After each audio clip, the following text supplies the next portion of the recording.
Hello students, welcome back to our channel secret science. और students, पिछले lecture हम लोग ने चैप्टर कवर किया था बायोमोलिक्यूल्स को लेकर के, और कुछ ऐसे भी टॉपिक्स है चैप्टर्स है जिसको मैंने पैरेलली लेकर के चलूंगा। ठीक है, तो आज हम लोग स्टार्ट कर रहे हैं अपना लेक्चर डाइजेशन एंड एब्जॉर्प्शन को, जो कि हमारे क्लास 11th का ह्यूमन फिजियोलॉजी का फर्स्ट चैप्टर है। ठीक है, तो डाइजेशन एंड एब्जॉर्प्शन में पढ़ना है, जो कि बेसिक बात करें तो क्लास 7 में भी हमने पढ़ा, 9th में भी पढ़ा, और अब 11th में जा करके कुछ कम्प्लेक्स चीज़ें भी अब समझ में आना आना है और करना है। ठीक है, तो देखो डाइजेशन में क्या होता है। डाइजेशन का मतलब होता है कि कम्प्लेक्स, पहले इस चीज़ को समझो, पहले इस टर्म को समझो। डाइजेशन का मतलब क्या होता है। डाइजेशन का मतलब होता है कि कम्प्लेक्स फूड का सिंपल एब्जॉर्बेबल फूड में टूटना, सिंपल एब्जॉर्बेबल फूड में टूटना। ठीक है, तो कम्प्लेक्स फूड का क्या होता है, सिंपल एब्जॉर्बेबल फूड में टूटना, वो डाइजेशन कहलाता है। यही हम लोग क्लास 7 में भी पढ़े, 9th में भी पढ़े थे, और 9th में इसके अंदर में भी कुछ पढ़े, और 11th में पढ़ना है क्या कि कॉम्प्लेक्स फूड जो सिंपल एब्जॉर्बेबल फूड में टूटता है। ठीक है, तो इसके बीच, इस दौरान, इस इंटरवल के बीच में बहुत सारे प्रोसेसेस होते हैं। ठीक है, बहुत सारे प्रोसेसेस, जैसे मान लो मेस्टिकेशन होता है। ठीक है, माउथ मेस्टिकेशन होता है फिर चर्निंग होता है, चर्निंग मूवमेंट होता है, वाटर का इन्वॉल्वमेंट होता है, फिर यहाँ पे मैकेनिकल प्रोसेस भी होता है। ठीक है, फिर यहाँ एंजाइम्स भी एक्ट करते हैं, जो कि बायोकेमिकल प्रोसेसेस होता है। तो यहाँ पे ये सारे चीजें देखने को मिलते हैं, मतलब एक कम्प्लेक्स फूड जो सिंपल एब्जॉर्बेबल फूड में टूटता है ठीक है, उसको हम लोग डाइजेशन बोलते हैं। लेकिन इस दौरान कितने सारे प्रोसेसेस होते हैं, कैसे फूड टूटता है, कहाँ पे जाता है, क्या एक्ट होता है, वो इतना ही चीज इस इंटरवल को ले करके ये पूरा चैप्टर बना है हमारा, और इसको पूरा कवर करना है। ठीक है, तो इतना तो समझ में आ गया ना पूरा इजी वे में मैं समझा दिया कि कॉम्प्लेक्स फूड जो सिंपल एब्जॉर्बेबल फूड में टूटता है, उसके बीच का जितना जो प्रोसेस होता है अंदर में, वही सब तो डाइजेशन के अंदर में पढ़ना है। ठीक है, अब देखो एक चीज हमेशा याद रखना, यहाँ पे वाटर में बता दिया, तो वाटर से हमेशा याद रखना कि इंजाइम कह रहा हूँ, डाइजेशन में वाटर सबसे मोस्ट इंपॉर्टेंट प्ले रोल करता है। डाइजेशन में वाटर सबसे मोस्ट इंपॉर्टेंट और मेन रोल प्ले करता है। ठीक है, और बायोकेमिकल प्रोसेसेस में, मतलब एंजाइम के बारे में एक सबसे 1 लाख वाला बात बता दूं कि बायोकेमिकल जो होता है, मतलब जो एंजाइम्स होता है ना, वो एंजाइम्स पहले से हाइड्रोलाइज्ड होता है। ठीक है, इतना समझ में आ गया। अब देखो इसमें, इस चैप्टर में बेसिकली हम लोग डाइजेस्टिव सिस्टम पूरा पढ़ेंगे। ठीक है, डाइजेस्टिव सिस्टम, जो कि इस लेक्चर को पूरा दो ग्रुप में डिवाइड करके हम लोग इसको पढ़ेंगे। जो कि इसके बारे में सबसे पहले तो हम एक तरफ ग्लैंड्स को लेकर के पढ़ेंगे, और एक तरफ एलिमेंट्री कैनाल को लेकर के पढ़ेंगे। ठीक है, तो देखो इसमें कुछ ग्लैंड्स को पढ़ेंगे, जैसे देख लो यहाँ पे सलाइवरी ग्लैंड्स पढ़ेंगे। ठीक है, सलाइवरी हो गया, फिर पेनक्रियास देख लो, गैस्ट्रिक देख लो। ठीक है, लीवर हो गया, और वैसा ही इसमें एलिमेंट्री कैनाल, यहाँ एलिमेंट्री कैनाल, जो कि लेंथ इसका अगर बोला जाए तो लेंथ इसका कितना होता है, 6 से 9 मीटर के बीच का होता है। ठीक है, और इसका मतलब कहाँ से, एलिमेंट्री कैनाल का मतलब क्या कि जो माउथ से लेकर के जो एनस तक गया हुआ है पाइप लाइक स्ट्रक्चर, उसी के बारे में पढ़ा। सब तो पता ही होगा, इसलिए मैंने पाइप लाइक वर्ड को यूज किया कि जिसको अगर ना भी पता हो तो वो समझ जाओगे। देखो, तो इसी ऐसे ही इस चैप्टर को, डाइजेस्टिव सिस्टम ऐसे ही पढ़ते, ग्लैंड्स को और एलिमेंट्री कैनाल को पढ़ते हुए पूरा लेक्चर कंप्लीट हो जाएगा, और वही कॉम्प्लेक्स फूड से लेकर के सिंपल एब्जॉर्बेबल फूड में लेकर के यहाँ से बीच का जितना भी प्रोसेस है वो मेरा चैप्टर कंप्लीट हो जाएगा। ठीक है, कैसे पढ़ेंगे हम लोग ये समझ गए। अब देखो सबसे पहला हम लोग टॉपिक आज का स्टार्ट करते हैं, जैसे सलाइवरी है सबसे पहले। ठीक है और माउथ में भी है, तो दोनों को लेकर के पैरेलली हम लोग देखो कैसे पढ़ेंगे। ठीक है, तो सबसे पहले डाइजेशन में क्या करना पड़ता है, तो सर डाइजेशन पहले तभी तो होगा जब हम खाना खाएंगे। बहुत अच्छे, तो खाना हम कब खाएंगे, सर खाना तो खाएंगे जब भूख लगेगी। तो देखो, पहले हम क्या करते हैं, खाना को माउथ में लेते हैं, ठीक है, मतलब फूड जो है वो ओरल कैविटी या फिर बक्कल कैविटी में इंटर करता है। तो सबसे पहले हम बक्कल कैविटी को समझ ले कि बक्कल कैविटी क्या होता है, ठीक है। देखो, सबसे पहले ये बक्कल कैविटी है, ठीक है। इसका दूसरा नाम, इसको ओरल कैविटी के भी नाम से जानते हैं, ओरल कैविटी, बक्कल कैविटी या फिर ओरल कैविटी। सर ये बक्कल कैविटी ओरल कैविटी क्या होता है? बेसिकली देखो तो ये माउथ होता है, ठीक है। माउथ का जो ये जो स्पेस दिख रहा है इसी को बक्कल कैविटी या ओरल कैविटी बोलते हैं। एक चीज देख लो, ये टर्म समझ लो, जहां कहीं पे भी कैविटी आएगा, जहां किसी भी जगह पे कैविटी आएगा, इसका मतलब समझ लेना कि वहां पे खाली जगह का बात हो रहा है। कैविटी का मतलब ही होता है जहां पे स्पेस हो, ठीक है। जहां पे स्पेस होता है उसको, उसी को हम लोग बोल देते हैं। तो स्पेस इनसाइड माउथ, इसी को हम लोग बक्कल कैविटी पढ़ते हैं, ठीक है। देखो, पढ़ाई इस तरीके से करो ना कि एक तुम रिक्शे वाले को भी समझा दो। अब रिक्शा वाले का कहने का मतलब है कि ऐसा नहीं कि सर हमको डॉक्टर बनना है, मैं तो टीचर मुझे नहीं बनना। तो इस टीचर नहीं बनने का मतलब ऐसा मतलब नहीं है, मतलब तुम समझ इस तरीके से लो कि खुद के अंदर में समझ आ जाना चाहिए, और ताकि तुम दूसरे को भी ऐसा कभी हो तो समझा सको। बाकी कोई होता है ना कि उसको आता है लेकिन वो अपने अंदर में ही उलझा रहता है कि मतलब मुझे आ रहा है मैं समझा नहीं सकता हूँ, तो वो कॉम्प्लिकेशन क्रिएट करता है, कंफ्यूजन क्रिएट करता है। तो हमको इतना वास्ट लैंग्वेज में और हार्ड लैंग्वेज में नहीं सीखना है, एकदम ऐसा इजीली लैंग्वेज में सीखना है जो कि दिमाग में पढ़ते ही क्लिक कर जाए, ठीक है। तो देखो, जो स्पेस माउथ के अंदर में होता है उसको हम लोग बोलते हैं बक्कल कैविटी या फिर ओरल कैविटी, ठीक है। और एक चीज देखो, एक और चीज देखो, जब इस टॉपिक को पढ़ोगे जो ना, जो बड़े बड़े रेफरेंसेस बुक होते हैं, जैसे दिनेश का होता है और सारे जो बड़ा अच्छा अच्छा जो रेफरेंसेस बुक देखा जाता है, उसमें एक वर्ड मिलेगा तुमको देखने को, वेस्टिब्यूल, वेस्टिब्यूल, ठीक है। वेस्टिब्यूल का मतलब क्या होता है? जो हमारा, देखो, वेस्टिब्यूल का मतलब है कि ये तिथ है, तिथ है ना, और ये चीक है। तो तिथ और चीक के बीच का जो डिफरेंस है, मतलब स्पेस है, तिथ और चीक के बीच में जो स्पेस है उसी को हम लोग वेस्टिब्यूल बोलते हैं, ठीक है। तो क्या बोलेंगे? स्पेस बिटवीन तिथ एंड चीक्स, इसी को क्या बोलते हैं? वेस्टिब्यूल बोलते हैं, ठीक है। तो बक्कल कैविटी तो समझ में आया कि सर ये माउथ है, ठीक है, माउथ है। अब देखो, माउथ के अंदर मतलब बक्कल कैविटी के अंदर या ओरल कैविटी के अंदर क्या सारी चीजें हैं। देखो, खोलो मुंह, इसमें क्या है? टीथ भी है और टंग भी है। तो अब हम लोग क्या करेंगे, पहले ह्यूमन टीथ को पढ़ेंगे, फिर ह्यूमन टंग को पढ़ेंगे, जो कि हमारे सिलेबस में भी है और हमें पढ़ना भी है, ठीक है। तो स्टार्ट करते हैं हम लोग अपना ह्यूमन टीथ। बड़ा इजी वे में समझा दूंगा, याद रखना। ह्यूमन टीथ से हमेशा 8 नंबर का दो क्वेश्चंस आते हैं, जो कि बच्चे को लगता है ह्यूमन टीथ बहुत इजी है, लेकिन जब सेट्स उठाओगे तो सेट में पता चलेगा, और वो सेट में मैं क्या होता है, कैसे क्वेश्चन आता है, वो सब मैं बताता हूँ। देखो, बक्कल कैविटी में सबसे पहले हम लोग क्या पढ़ने जा रहे हैं? ह्यूमन टीथ के बारे में, ठीक है। ह्यूमन, ह्यूमन का मतलब पता ही है, टीथ का मतलब पता ही होगा, दांत होता है। ये कोई नई बात तो नहीं है। अच्छा देखो, ह्यूमन टीथ किस चीज के लिए काम करता है सर? हम लोग तो ह्यूमन टीथ से खाते हैं, ठीक है, ये नॉर्मल बात है। हम लोग को पढ़ना क्या? हम लोग को पढ़ना है बेसिकली कि जितना ऑर्गन होता है ना, सबका एक पार्ट होता है। जैसे कि देख लो, अगर हम बात करें ग्लैंड्स में सॉरी, ग्लैंड्स कर रहे हैं स्टमक में, तो स्टमक का भी फंडस होता है, कार्डिक होता है, बायोलॉजिक, मतलब क्या बोल रहे हैं कि हर ऑर्गन का जैसे अपना अपना पार्ट होता है, वैसे टीथ का भी पार्ट होता है, ठीक है। तो देखो, ये जैसे मान लो कि ये हमारा टीथ है, देखो मेरे ड्राइंग पे मत जाना, ठीक है। ये हमारा टीथ है, ये root hair, sorry root hair कह रहा हूँ मैं, ये पहले यहाँ से जो नर्व्स है वो निकले हुए। तो मान लो कि ये जो है, ये 1 मिनट, दांत में ऐसा नहीं होता है, ठीक है। ये मान लो हमारा टीथ है, ठीक है, टीथ है, ठीक। टीथ में तो क्या हो गया, जो सबसे ये पोर्शन तुम देख रहे हो इसको बोलते हैं क्राउन, CROWN, क्राउन, ठीक है। उसके बाद यहां से जो ये पोर्शन है इसको बोलते हैं नेक, NEC, नेक, गर्दन, ठीक है, टीथ का गर्दन। और ये जो तुमको पोर्शन दिख रहा है यहाँ से यहाँ, इसको बोलते हैं हम लोग रूट। क्या बोलते हैं? रूट। जो गम के अंदर में गया होता है, ये जो देख रहे हो, ये गम के अंदर में जो गया है टीथ का पोर्शन, उसको रूट बोलते हैं।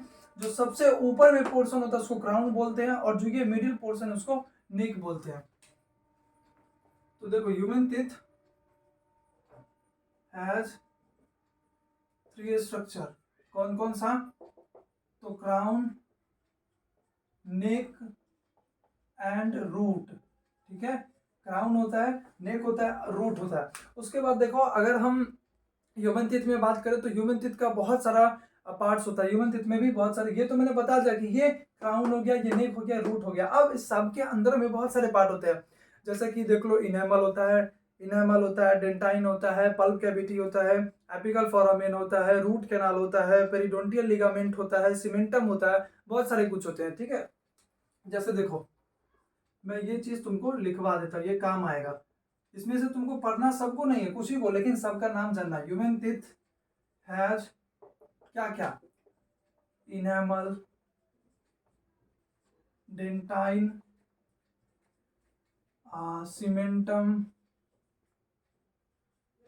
सीमेंटम, रूट कैनाल, उसके बाद पेरिडोंटियल लिगामेंट, उसके बाद एपिकल फोरामेन। ठीक है, एपिकल फोरामेन, ये बहुत सारे, ये इतने पार्ट्स होते हैं किसके? ह्यूमन टीथ के। अब देखो इसके बारे में यहाँ पे तुमको पढ़ना है, इनेमल के बारे में, डेंटाइन के बारे में, और लिगामेंट्स ये सब तो पता ही नहीं, तो आगे पढ़ेंगे हम लोग लिगामेंट, और यहाँ रूट कैनाल के बारे में, ये सब के बारे में। और एक और चीज होता है यहाँ पल्प कैविटी, तो ये हम लोग पल्प कैविटी के बारे में पढ़ेंगे। देखो इनेमल को देखो, इनेमल को अब ढंग से समझो। इनेमल क्या होता है? इनेमल का अगर हम बात बोले तो इनेमल का ओरिजिन है हमारा एक्टोडर्मल से। ठीक है, एक्टोडर्मल से इसका ओरिजिन होता है। इसको बनाने वाला जो सेल है उसको एमिलोब्लास्ट सेल बोलते हैं। ठीक है, और इसको प्रोटेक्टिंग लेयर या फिर प्रोटेक्टिंग कवरिंग टीथ का माना जाता है। अगर इसका बात करें ओरिजिन का तो क्या है? एक्टोडर्मल ओरिजिन है।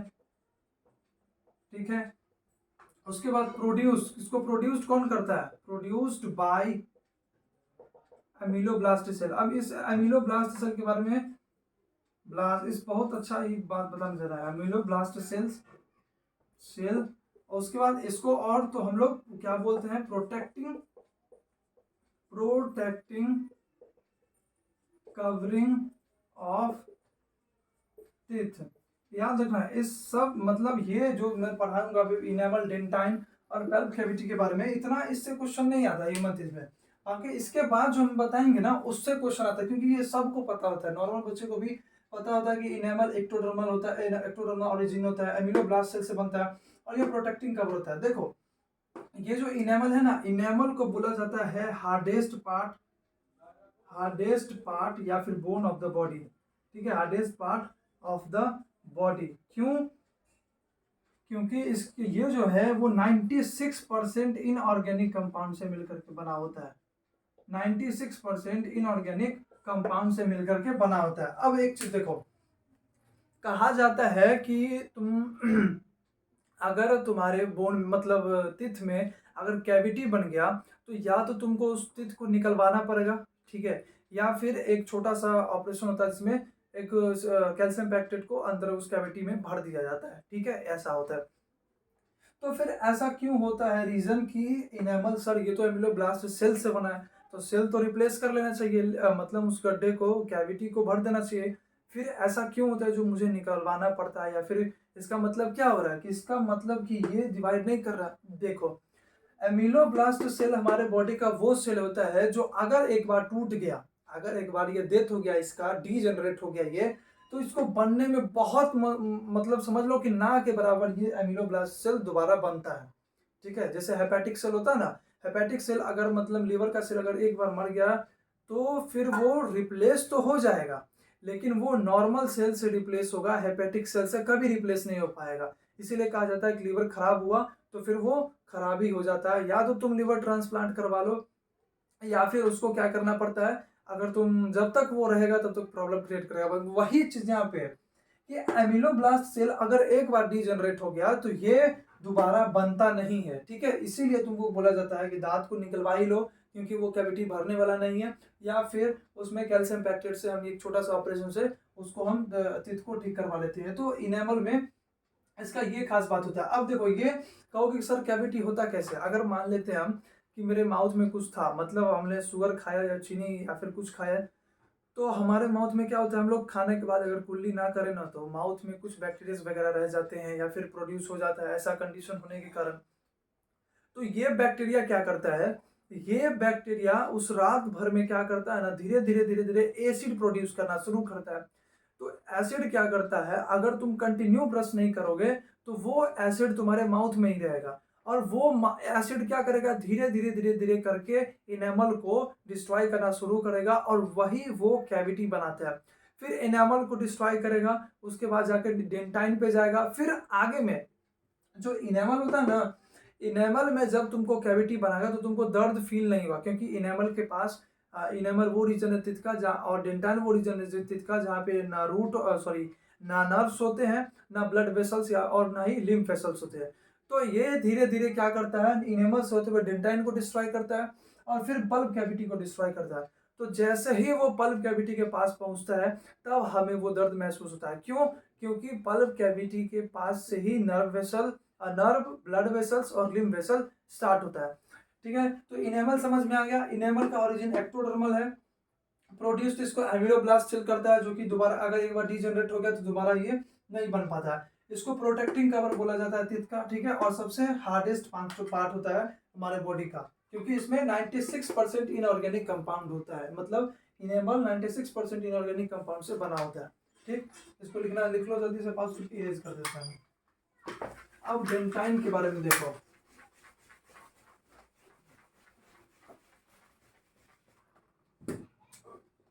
डेंटाइन डेंटाइन क्या है, इसके इस सब के बारे में थोड़ा थोड़ा बस पढ़ते जाओ जितना बता रहे हैं। इसका ओरिजिन देखो, तो ओरिजिन है इसका मीजोडर्मल, ठीक है, मीजोडर्मल। इसको प्रोड्यूस कौन करता है, तो इसको प्रोड्यूस करता है, प्रोड्यूस्ड बाय ओडोंटोब्लास्ट सेल, ठीक है, ओडोंटोब्लास्ट सेल। ये रिप्लेस सेल होता है, ठीक है, ये रिप्लेस कर लेता है। ये अगर टूट गया, डिजनरेट होता है तो टूट जाता है, मतलब ये दोबारा रिप्लेस कर लेता है। डेंटाइन, इसको बोनी पार्ट ऑफ टीथ बोला जाता है। टीथ का जो बोनी पार्ट होता है ना, वो ये होता है। Bony part of the teeth is what, तो dentine part of the teeth, ठीक है। उसके बाद यहीं से देख लो पल्प कैविटी के बारे में। पल्प कैविटी, पल्प कैविटी का अगर तुम प्रोड्यूस देखोगे, मतलब इसको कौन बनाता है, तो इसको बनाने वाला भी ओडोंटोब्लास्ट सेल ही है, ओडोंटोब्लास्ट सेल, ठीक है। और यहाँ ये ओडोंटो पल्प कैविटी वो जगह है जहां से हमारा ब्लड वेसल्स, लिम्फ वेसल्स और नर्व्स प्रेजेंट होता है। Blood vessels, lymph vessels and nerves are present, ठीक है। यहाँ पे नर्व्स, ब्लड वेसल और लिम्फ वेसल प्रेजेंट होता है पल्प कैविटी के पास, ठीक है। छापना हो तो छाप लो। यहाँ से हमारा जो लॉजिक था, मतलब जो थोड़ा सा छोटी पोर्शन था, वो हम लोग समझ गए। अब देखो, अब यहाँ से मोस्ट इंपॉर्टेंट बात अब स्टार्ट करते हैं हम।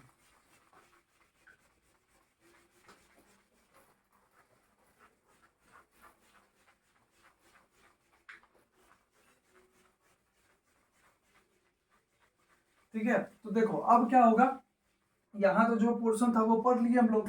अब देखो, जो ह्यूमन टीथ होता है ना, ह्यूमन के पास जो टीथ होता है वो डिफरेंट डिफरेंट टाइप्स के होते हैं, मतलब 4 different types of human teeth होता है। 4 डिफरेंट टाइप्स ऑफ ह्यूमन के पास टीथ होता है। कौन कौन सा, देखो 4 different types of teeth.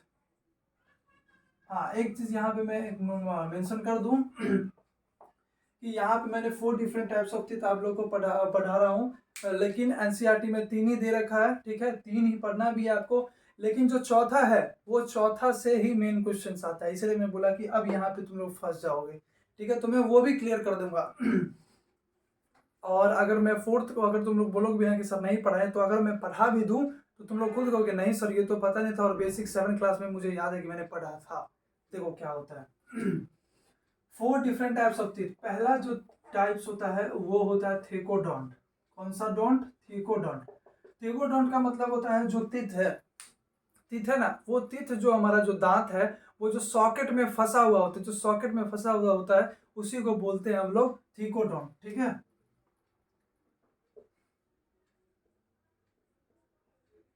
Teeth embedded in socket, ठीक है, उसको हम लोग बोलते हैं थेकोडोंट।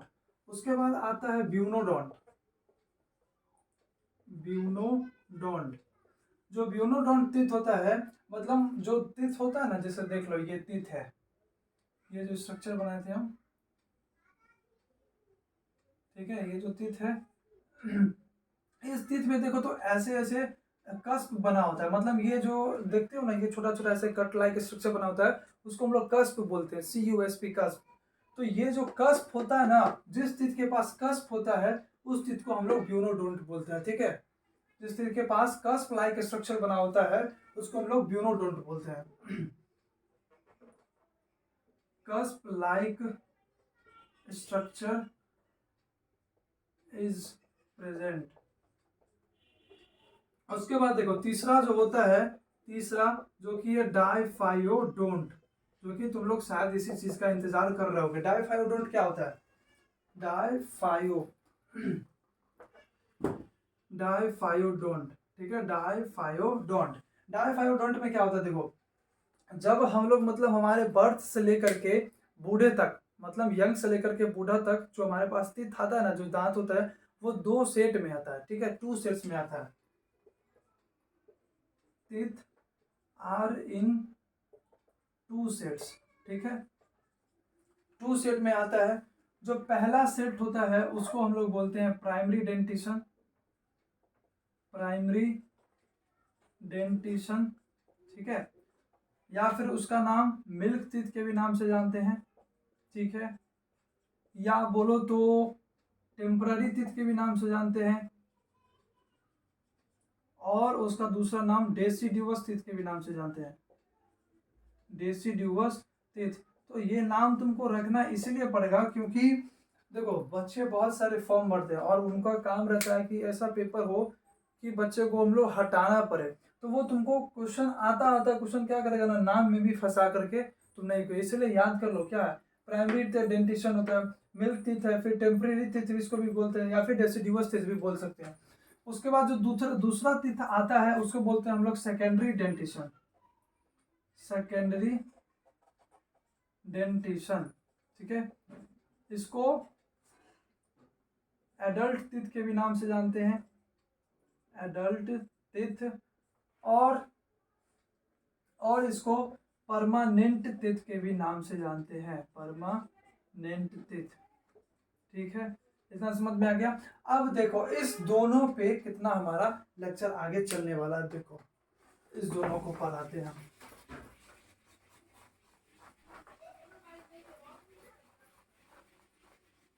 प्राइमरी टीथ, प्राइमरी डेंटिशन और सेकेंडरी डेंटिशन। ये देखो जो ये जो प्राइमरी डेंटिशन है,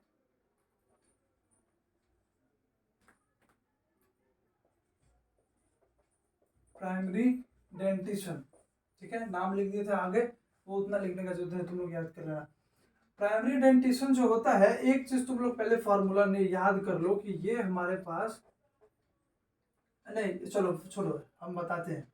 हमारे पास टोटल ऐसे टाइप्स के टीथ होते हैं, हमारे पास जितना भी टीथ है ना उसमें 4 अलग अलग डिफरेंट टाइप्स के टीथ होते हैं, इंसीजर, कैनाइन, प्रीमोलर और मोलर होता है। ठीक है, इंसीजर, कैनाइन, प्रीमोलर और मोलर। तो जब हम लोग छोटे होते हैं, जब हमारे पास जो बोलते हैं ना दूध का दांत या फिर मिल्क टीथ, तो जो हमारे पास टीथ होता है वो देख लो, ये पहले इंसीजर, कैनाइन, प्रीमोलर और मोलर होता है। तो हमारे पास टोटल कितना होता है पता है? 8। उसके बाद ये कितना हो जाएगा? 4। ठीक है, प्रीमोलर होता है 0, एक भी टीथ नहीं होता है। और मोलर जो है यहाँ पे 3 तरह का मोलर होता है। First molar, second molar, third molar, जिसमें कि फर्स्ट मोलर प्रेजेंट होता है और सेकेंड मोलर प्रेजेंट होता है प्राइमरी डेंटिशन में। बाकी जो थर्ड मोलर होता है वहाँ ये एब्सेंट होता है, तो यहाँ 8 हो जाएगा। ठीक है, तो जो प्राइमरी डेंटिशन होता है, जब बच्चा छोटा होता है ना, तो उसके पास टोटल जो टीथ है कितना होता है, 20 टीथ होता है। कितना होता है टोटल? 20 टीथ होता है। ठीक है, जिसको दूध का दांत या फिर तुम मिल्क टीथ भी बोलते हो। तो अब देखो, अब एक चीज समझ लो कि ये जो टीथ है ना पूरा यहाँ से ही बताते हैं। जैसे मान लो ये अपर जो है और ये लोअर जो है। ठीक है, तो यहाँ पे जो टीथ होता है, ठीक है, ये समझ लो ऐसे टीथ होगा। ठीक है, ये जाएगा, तो ये जितना यहाँ पे टीथ है ना वैसे उतना ही इधर भी होगा, इधर भी होगा और इधर भी होगा। तो इसको हम दो ग्रुप में डिवाइड कर देते हैं। तो क्या होता है कि ये अपर जो हो गया, ये लोअर जो हो गया, तो इसका दोनों साइड हो गया ये। तो इधर जितना टीथ है, अगर मान लो कि यहाँ पे 2 इंसीजर है, तो यहाँ पे 2 होगा, यहाँ भी 2 होगा, यहाँ भी होगा 2। तो कितना होगा? 2 2 4 2 6 और 2 8। ठीक है, 2 2 4 2 6 और 2 8 हो जाएगा। तो मतलब टीथ को काउंट करने का तरीका होता है कि कोई एक जॉ को पकड़ लो, या तो अपर जॉ को या फिर लोअर जॉ को। तो मान लो हम अपर जॉ को ले लेते हैं। अपर जॉ को पकड़ने के बाद इसका आधा, देखो आधा जो होगा, आधा जब हम लेते हैं आधा कर देते हैं, मतलब अब सिर्फ इधर का टीथ को काउंट करेंगे। तो यहाँ से जो आधा हम लोग काउंट करते हैं ना, तो उससे हम लोग डेंटल फार्मूला बनाते हैं और देखते हैं कि हमारे पास एक जॉ में कितना और कौन सा टीथ कितना अमाउंट में प्रेजेंट होता है। तो जो इंसीजर होता है, अगर इंसीजर 8 है, टोटल हम 8 लिखे हैं, तो 1 2 3 4 है, 4 है, तो 4, अगर 8 को 4 से डिवाइड करेंगे तो कितना हो जाएगा? ये 2 हो जाएगा। ये 4 है, 4 से डिवाइड करेंगे तो 1, यहाँ 0 और यहाँ 4, सॉरी यहाँ पे 2 हो जाएगा ना। 8 से 4 को डिवाइड करेंगे तो तो इसका जो अगर फॉर्मूला देखे तो इसका फॉर्मूला क्या हो जाएगा? इसका ह्यूमन टीथ का अगर बच्चा की बात करें तो उसका फॉर्मूला हो जाएगा 2102 डिवाइडेड बाय 2 of 102। तो याद रखना हमेशा incisor canine molar, sorry incisor canine premolar और मोलर होता है। तो जो सबसे पहले नंबर दिख रहा है वो इंसीजर है, उसके बाद जो दिख रहा है वो कैनाइन टीथ का नंबर है। ठीक है, उसके बाद जो दिख रहा है वो प्रीमोलर का दिख रहा है, और उसके बाद जो दिखेगा ये मोलर ही होगा, ये फिक्स है। तो अब देखो, अगर यहाँ पे 2, अगर देखे तुम adult, sorry human dental formula में, तो देखो 2 है। 2 का मतलब क्या हुआ कि एक कोई जॉ पकड़ लो भैया, हम ऊपर या नीचे का, तो ऊपर का पकड़ लिए। उसके बाद उसका आधा साइड कोई पकड़ लो, या तो लेफ्ट का या फिर राइट का, जिसमें इक्वल पार्ट डिवाइड हो रहा हो वहां से, तो हम यहाँ से पकड़ लिए। तो ये जो 2 है इसका मतलब कि यहाँ पे 2 इंसीजर होगा। ठीक है, वैसा ही 2 इंसीजर इधर भी होगा, 2 इधर भी होगा, 2 इधर भी होगा। उसके बाद कैनाइन है, एक कैनाइन है, मतलब कि यहाँ पे एक कैनाइन होगा और पूरे जगह पे यहाँ भी एक कैनाइन होगा। ठीक है, तो इंसीजर, कैनाइन, प्रीमोलर और मोलर ऐसे टीथ का होता है। ठीक, अब इसमें देखो प्राइमरी डेंटिशन में क्या हुआ कि एक भी मोलर नहीं प्रेजेंट है। प्रीमोलर जो है, सॉरी प्रीमोलर जो है वो एक भी प्रीमोलर नहीं प्रेजेंट है। और तो और कि जो यहाँ पे थर्ड मोलर है वो भी एब्सेंट है। ठीक है, तो फिर सेकेंडरी डेंटिशन में क्या होगा? देखो सेकेंडरी डेंटिशन में देखो, ये रहा सेकेंडरी डेंटिशन। सेकेंडरी डेंटिशन क्या होता है? मतलब जो जब हम लोग बच्चे होते हैं ना, तो ये हमारा टीथ होता है। तो 2 सेट का कहने का मतलब है कि प्रॉपर एज के बाद, मतलब जब मतलब लगभग समझ लो कि 10 या 12 तक एज के आने के बाद ये जो हमारा प्राइमरी टीथ होता है वो सेकेंडरी टीथ से धीरे धीरे रिप्लेस होना शुरू हो जाता है, जो कि परमानेंट टीथ हमारे लाइफ तक का सेकेंडरी टीथ बन जाता है। ठीक है, अब देखो सेकेंडरी डेंटिशन में क्या होगा कि यहाँ पे इंसीजर, कैनाइन, प्रीमोलर और मोलर ले लिए। ठीक है, ठीक है, अब देखो जितना यहाँ पे था, यहाँ पे भी एक सेट में 2 प्रेजेंट ही होगा, इंसीजर 2 का 2 होगा। यहाँ पे कैनाइन एक था आधे में, यहाँ भी कैनाइन होगा। ठीक है, अब प्रीमोलर जो है, प्रीमोलर वो प्राइमरी डेंटिशन में एक भी प्रीमोलर नहीं होता, लेकिन जैसे ही सेकेंडरी मतलब जब मैच्योर हो जाएगा, मतलब जब परमानेंट टीथ आ जाएगा, तो तुम्हारे पास चार चार प्रीमोलर आ जाएगा। मतलब यहाँ तुमको एक सेट में कितना, एक 2 1 2 3, ठीक है। तो एक सेट में तुमको दो प्रीमोलर दिखने को मिल जाएगा। कितना, मतलब यहाँ पे दो इंसीजर होगा, एक कैनाइन होगा, दो प्रीमोलर होगा, ठीक है, और 3 मोलर आ जाएगा। कैसे, तो देखो सर फर्स्ट मोलर तो था ही प्राइमरी डेंटिशन में, सेकंड मोलर भी था ही प्राइमरी डेंटिशन में। तो जो सेकेंडरी डेंटिशन होता है उसमें ये दोनों तीन तो रहता है, रिप्लेस नहीं होता, बाकी थर्ड मोलर एक और आकर के ऐड हो जाता है, ठीक है। देखो फिर से समझो, प्राइमरी डेंटिशन सेकेंडरी डेंटिशन में क्या अंतर हुआ कि सर प्राइमरी डेंटिशन में एक भी प्रीमोलर टिथ नहीं होता है हमारे पास, लेकिन सेकेंडरी डेंटिशन में दो प्रीमोलर आ जाता है। फिर प्राइमरी डेंटिशन में थर्ड मोलर एब्सेंट होता है, लेकिन सेकेंडरी डेंटिशन में फर्स्ट मोलर भी होता है, सेकेंड मोलर भी होता है और थर्ड मोलर भी होता है, ठीक है। तो premolars are present and third molar are also present, ठीक है। अब एक चीज देखो, तो यहाँ पे टोटल टिथ कितना हो जाएगा, खुद कर काउंट करके देख लो। एक में दो है तो टोटल 4 को 4 से मल्टीप्लाई करते जाओ, तो 2 4 जा 8, यहाँ पे 4, फिर 8, और ये कितना हो जाएगा 12, ठीक है।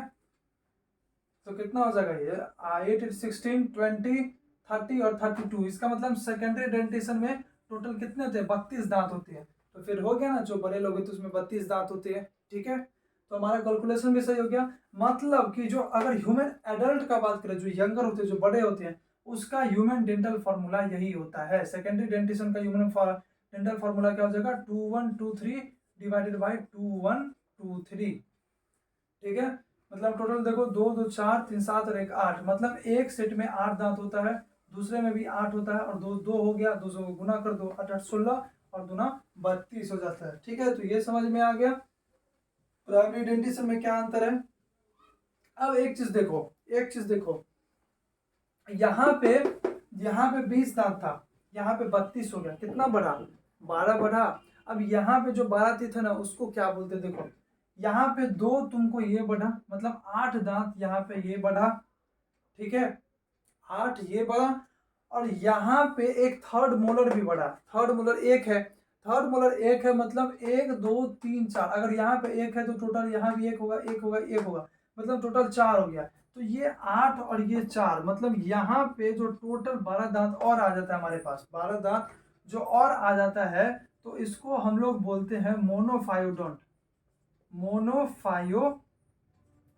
ठीक है। जो 12 टीथ आ जाता है, 12 टीथ का मतलब, तो अगर मोनोफायोडोंट का तुमसे डेंटल फॉर्मूला पूछेगा तो कैसे बनाओगे, देखो दिमाग लगाओ। मोनोफायोडोंट का मतलब क्या हुआ, कि मोनोफायोडोंट का मतलब हुआ कि प्रीमोलर का आना, प्रीमोलर टीथ का आना, और एक थर्ड मोलर का आना, मतलब सिर्फ और सिर्फ प्रीमोलर है और थर्ड मोलर है, मतलब इंसीजर मेरा 0, एक भी इंसीजर नहीं होगा मोनोफायोडोंट में। कैनाइन एक भी नहीं होगा, क्योंकि भाई मोनोफायोडोंट में तो प्रीमोलर ही आया और एक थर्ड मोलर है। तो प्रीमोलर कितना आया, 2 आया, और मोलर कितना आया, 1 आया, मतलब एक सेट में 1 ही ना आया, फिर ना 1 2 3 4 टोटल में हुआ, ऊपर नीचे सब। तो इसका मोनोफायोडोंट का डेंटल फॉर्मूला क्या हो जाएगा, 0 0 2 1 बाय 0 0 2 1, ठीक है। तो ये हमारा प्राइमरी डेंटिशन का फॉर्मूला होगा। जो बच्चे का डेंटल फॉर्मूला होगा ये होगा, और जो एडल्ट का होगा वो 2 1 2 3 बाय 2 1 2 3, और जो मोनोफायोडोंट होगा उसका 0 0 2 1 डिवाइडेड बाय 0 0 2 1 होगा, ठीक है। ये हो गया। उसके बाद जो थोड़े से एडल्ट होते हैं, मतलब जो 12-15 के एज का बीच में होता है, उसके पास देखा जाए तो उसके पास 2 1 2 2 होता है, मतलब यहाँ पे 2 1 2 3 ना, तो 1, तो वहाँ पे 2 1 2 2 करेला। क्यों, क्योंकि देखो ये एक थर्ड मोलर, देखो सुन लो, थर्ड मोलर जो आता है, थर्ड मोलर को कहा जाता है, तुम लोग सुने होंगे घर की कहावत में बोला जाता है कि जैसे जिसका दिमाग लगे कि उसको शार्प होते जा रहा है, मतलब उसका दिमाग ब्रेन अब तेज होते जा रहा है, तो मतलब कहा जाता है कि उसको क्या बोलते हैं उसको, विजडम टीथ, ठीक है। विजडम टीथ सुनोगे, तो जो थर्ड मोलर होता है ना उसी को विजडम टीथ बोलते हैं। तो कोई बोलता है, मतलब घर में कहावत में होता है कि जिसका मतलब जिसको भी विजडम टीथ आने लगता है उसका दिमाग शार्प हो, इसका मतलब होता है कि दिमाग शार्प हो रहा है, ठीक है। जो भी हो कहानी वो बात नहीं करना, मतलब मैं कह रहा हूँ जो थर्ड मोलर होता है ना, उसका विजडम टीथ होता है नाम, ठीक है। अब एक चीज देखो, मोस्ट इंपॉर्टेंट चीज देखो कि विजडम टीथ का कोई काम नहीं होता। तो सर विजडम टीथ का कोई काम नहीं होता, फिर वो क्यों आता है, ठीक है। तो वो इसीलिए आता है, विजडम टीथ का कोई काम नहीं है, फंक्शन नहीं है, ना ग्राइंडिंग का है, ना कटिंग का है, ना टियरिंग का है। लेकिन ये विजडम टीथ के आने से जो हमारा पूरा जॉ होता है, जो जबड़ा होता है, वो एकदम से स्ट्रांग हो जाता है, ठीक है, एकदम से स्ट्रांग होता है। और जब ये विजडम टीथ आता है तो बहुत सारे पेन भी क्रिएट करता है ये, ठीक है, पेन मतलब दर्द भी होता है। तो टीथ वगैरह सारा कुछ समझ में आ गया, टीथ वगैरह सारा कुछ समझ में आ गया। तो देखो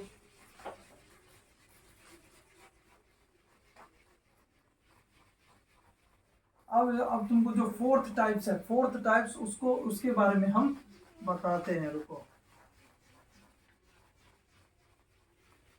रुको, इसमें थोड़ा सा वीडियो पॉज करके इंक डाल लेते हैं, ठीक है, इंक।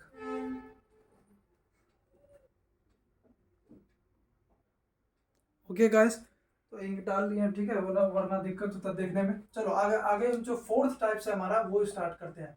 कौन सा होता है, heterodont, HETERO, hetero, DONT, don't, ठीक है, हेट्रोडोंट। हेट्रोडोंट का मतलब क्या होता है, हेट्रो हेट्रो का मतलब ये होता है डिफरेंट डिफरेंट टाइप्स, ठीक है। तो हमारे पास जो टीथ है ना, वो टोटल 4 तरह का टीथ होता है, जो कि अभी बताएं। टोटल इसमें कौन कौन सा टीथ होता है, 4। पहला होता है इंसीजर, ठीक है। दूसरा होता है कैनाइन। तीसरा होता है प्रीमोलर। और चौथा होता है मोलर, ठीक है। ये देखो इंसीजर, इसका फंक्शन अगर जानो तो नाम से ही पता चलता है क्या, इसका कटिंग का काम होगा, ठीक है, मतलब ये फूड को कट करने का काम करता है। इसका काम होता है टियरिंग, और इस दोनों का काम सेम ही होता है, ठीक है, इस दोनों का काम ग्राइंडिंग का काम होता है, ठीक है। अब जो देखो जितना भी टीथ है हमारे पास, इंसीजर, कैनाइन, प्रीमोलर और मोलर, हमारे अपर जॉ में भी प्रेजेंट है और लोअर जॉ में भी प्रेजेंट है। तो ये जो ऊपर है ना, ये किसी ना किसी चीज से, अगर देखो अगर एक पेड़ खड़ा होता है तो क्या होता है, नीचे से जड़ उसको पकड़ के रखता है ताकि वो गिरे ना। इसी तरह जो हम बताए थे कि क्राउन, नेक और रूट स्ट्रक्चर होता है, वैसे ही सबके पास रूट होता है। लेकिन कितना कितना रूट होता है वो देखो, मेन क्वेश्चन, सबसे मेन क्वेश्चन नीट में जो ह्यूमन टीथ से उठता है वो सिर्फ और सिर्फ यहाँ से उठता है। क्योंकि उतना बार डेंटल फार्मूला, इनेमल का प्रिस्क्रिप्शन, सबको डिस्क्रिप्शन वो सारा कुछ पता होता है, लेकिन ये सबसे इंपॉर्टेंट चीज मैं बता रहा हूँ, इसको ध्यान से सुनना। अब देखो इस दोनों का बात करें तो इस दोनों के लिए सेम होता है। जो अपर जॉ में इंसीजर होगा, अपर जॉ में जो इंसीजर होगा, और लोअर जॉ में जो इंसीजर कैनाइन, दोनों, ठीक है। अपर जॉ में जो इंसीजर और कैनाइन होता है और लोअर जॉ में जो इंसीजर कैनाइन होता है, उस दोनों के पास एक रूट होता है, ठीक है, सिर्फ वन रूट होता है। इसके पास भी एक ही रूट होता है, समझ में आ गया। उसके बाद देखो जो जो प्रीमोलर है, प्रीमोलर, प्रीमोलर जो होता है, अगर ऊपर वाले जॉ में बात करें, ऊपर वाले जॉ में मतलब ये जो ऊपर में हमारा प्रीमोलर दिख रहा है ना, तो जो ऊपर में प्रीमोलर होता है उसके पास 2 रूट होता है, ठीक है। कितना रूट होता है, 2 रूट होता है, 2 रूट। और जो नीचे में लोअर जॉ में जो प्रीमोलर प्रेजेंट है, लोअर जॉ में जो प्रीमोलर प्रेजेंट है, उसके पास एक ही रूट होता है। तो वो तुमको यहाँ पे फंसाएगा और फिगर दे करके फंसाएगा, ठीक है, कि ये कौन सा दांत है। तो याद रखना जो अपर जॉ और लोअर जॉ में जो इंसीजर और कैनाइन होता है, उस दोनों के पास एक ही रूट होता है। लेकिन प्रीमोलर जो ऊपर में प्रीमोलर, ये अपर जो में जो प्रीमोलर है, वो 2 रूट होता है, ऊपर में 2 रूट से बंधा होता है। जैसे देखो अगर किसी टीथ है, ये टीथ है अगर, तो ये एक रूट हुआ। अगर किसी के पास 2 रूट है तो ये ऐसे ऐसे 2 रूट होता है। अगर 3 रूट है तो ये ऐसे ऐसे ऐसे ये 3 रूट होता है। मतलब फिगर पे मत जाना यार, फिगर मतलब ये रूट बता रहा हूँ किस तरह का। देखो एक रूट, 2 रूट, ये सिंगल रूट, या 1 2 और 3 रूट। मतलब प्रीमोलर के अपर जो में 2 रूट होता है, लोअर जो में 1 रूट होता है। वैसे ही लोअर मोलर का बात करें तो जो मोलर अपर जॉ होता है, मोलर अपर जॉ नहीं, अपर जॉ में जो, या उस ऊपर वाले जो जॉ है उसमें जो मोलर होगा उसके पास 3 रूट होगा, ठीक है। और तो और जो लोअर जॉ होता है, लोअर जॉ जो होता है उसमें जो मोलर है, ये नीचे वाले जॉ में जो मोलर होगा उसके पास 2 रूट होगा। ये सबसे मोस्ट इंपॉर्टेंट पॉइंट है जो कि तुमको नोट करना है और याद कर ही लेना, क्योंकि इसी से क्वेश्चन तुमको आने वाला है। पॉज करो, हम इरेज कर रहे हैं और दोबारा लिखो।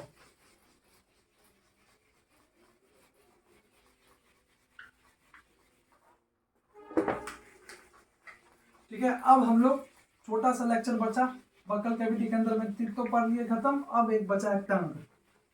ठीक है, आज टंग को खत्म ही कर लेते हैं।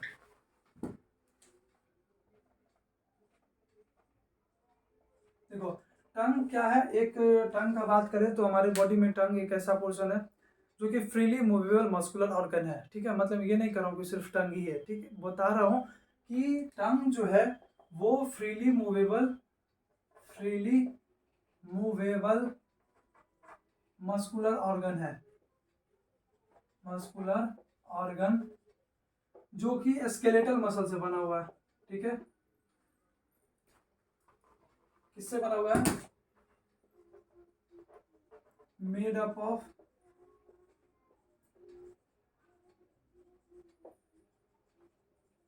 Skeletal muscle. ठीक है, तो ये फ्रीली मूवेबल मस्कुलर ऑर्गन होता है और किस चीज से बना हुआ है, कौन से मसल से?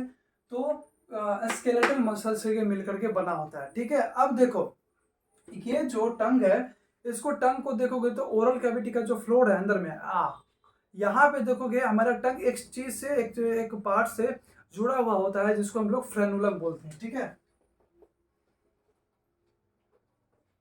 Tongue is attached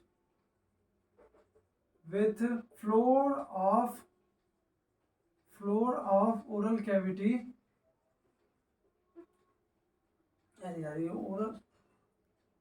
oral cavity, tongue is attached with floor of oral cavity with the help of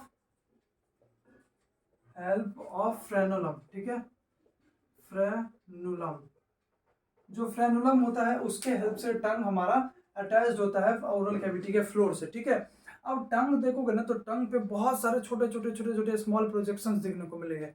small projections होता है टंग पे जिसको हम लोग पेपिला बोलते हैं। ठीक, small projections on tongue is called papillae. अब देखो ये जो पेपिला होता है ना, इस पे बहुत सारा टेस्ट बर्ड्स होता है। जो टेस्ट हम लोग महसूस करते हैं ना वो पेपिला पे, मतलब एक तरह से समझ लो कि अगर कोई पेपिला है और पेपिला पे टेस्ट बर्ड का कपड़ा पहना हुआ है। ठीक है, ऐसा समझ लो कि पेपिला जो है उस पर टेस्ट बर्ड होता है। तो पेपिले हैज टेस्ट बर्ड्स।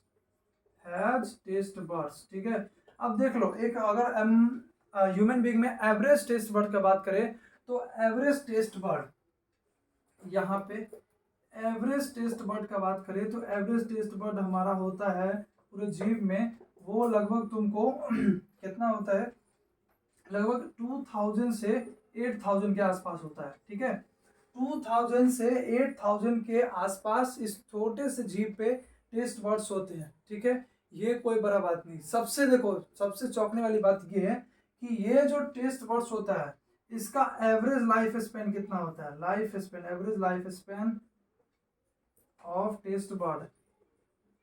ठीक है, ये जो एवरेज लाइफ स्पेन होता है मात्र 10 दिन होता है।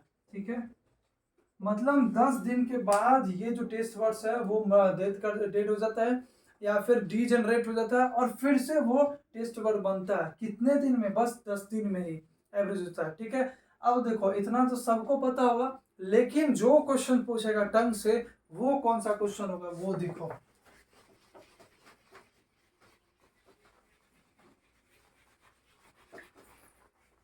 सबसे इंपॉर्टेंट चीज अब तुम लोग पढ़ोगे टंग के बारे में। ये नीट में यही सब पूछेगा जो मैं बता रहा हूं, ये क्वेश्चंस यही से उठता है। और बाकी तुम लोग इस डिस्क्रिप्शन पे थोड़ा बहुत जान लेना, ये फ्रेनुलम हो गया, ये पेपिला हो गया, जो मोस्ट इंपॉर्टेंट पॉइंट है वो देखो। जैसे मान लो ये टंग है हमारा, ठीक है, इसमें हमारा टंग कैमल का टंग नहीं। चलो देखो यहाँ से ये एक स्ट्रक्चर होता है,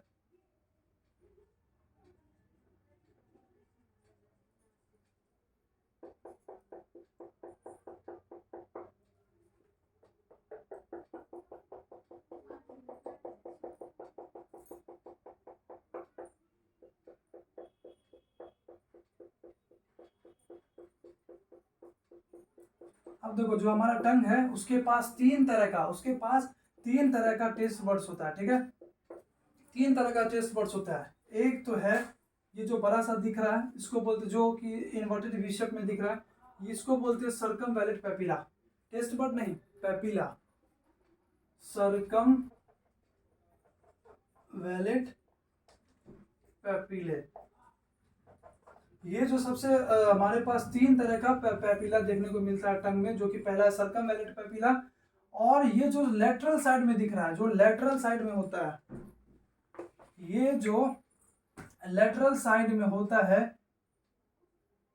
जो कि ये जीव है ना, ये जीव, इसका ये सबसे साइड होता है उसको लेटरल साइड बोलते हैं, इसको फिलीफॉर्म पेपिला बोलते हैं। सॉरी, ये फंजीफॉर्म पेपिला होता है, फंजीफॉर्म पेपिला, पेपिले भी बोलते हैं, ठीक है। और यहाँ पे जो सबसे छोटा छोटा प्रोजेक्शन, छोटा छोटा जो दिख रहा है पेपिला, इसको बोलते हैं फिलीफॉर्म पेपिले, फिलीफॉर्म पेपिले, ठीक है। तो अब सबके बारे में समझो क्या है। देखो सर्कमवैलेंट पेपिला के बारे में बात करें तो देखो इस दोनों को कंपेयर करके समझा देते हैं। सर्कमवैलेंट पेपिला सबसे बड़ा पेपिला होता है, ठीक है, बिगेस्ट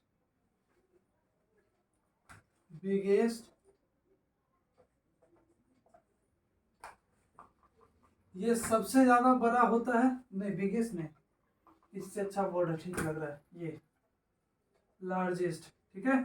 सबसे बड़ा होता है, लार्जेस्ट होता है, लेकिन ये सबसे छोटा होता है, फिलीफॉर्म पेपिले सबसे स्मॉलेस्ट होता है, ठीक है। ये इन्वर्टेड वी शेप्ड होता है, इन्वर्टेड वी शेप्ड, ठीक है। जबकि हमारा जो फिलीफॉर्म पेपिला है वो पूरे होल सरफेस, इंटायर सरफेस पे फैला हुआ होता है, प्रेजेंट ऑन इंटायर सरफेस, ठीक है। उसके बाद ये लार्जेस्ट होता है लेकिन सबसे कम नंबर में होता है, मिनिमम इन नंबर, ठीक है। मिनिमम इन नंबर मतलब कितना में, लगभग इसका 100 से 300 तक के आसपास में होता है, ठीक है। 100 से 300 के आसपास में होता है, लेकिन ये सबसे ज्यादा अमाउंट में होता है, ठीक है, मैक्सिमम इन नंबर,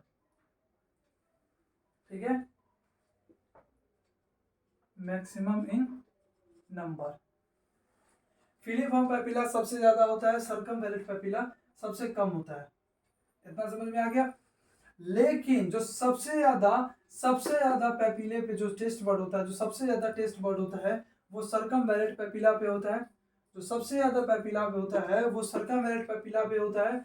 लेकिन ये सिर्फ और सिर्फ, मतलब कहने का मतलब है कि ये पेपिला होता है, फिलीफॉर्म पेपिला सबसे ज्यादा नंबर में तो होता है, लेकिन इसके पास टेस्ट बर्ड बहुत कम होता है, टेस्ट बर्ड बहुत कम होता है, 8 से 10 के बराबर टेस्ट बर्ड होता है इसके पास।